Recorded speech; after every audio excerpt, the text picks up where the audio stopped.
আল্লাহ এতদিন আপনার হুকুম পালন করি নাই, আল্লাহ শয়তানের ওয়াসওয়াসায় পড়ে করছি গো, আপনি মাফ করে দেন। চোখের পানিগুলো ছেড়ে দিয়া যদি আল্লাহর দরবারে আপনি দরখাস্ত করেন, আমার আল্লাহ বলেন বান্দারে যৌবনকালে যদি একবার ডাক দেস, আমি ৭০ বার বান্দা তোর ডাকে জবাব দিই।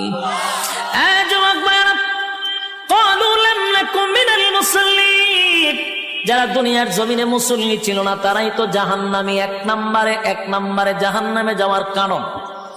আল্লাহর নবী বলেন উম্মতেরারে হাশরের মাঠে যদি হিসাব হয়, আউয়ালু মা ইউহাসাবু বিহিল আবদু ইয়াউমাল কিয়ামাতিস সালাহ, কিয়ামতের ময়দানে সর্বপ্রথম হিসাবটা হবে নামাজে। বলুন কিসের? ১ নম্বর হিসাব হবে নামাজ।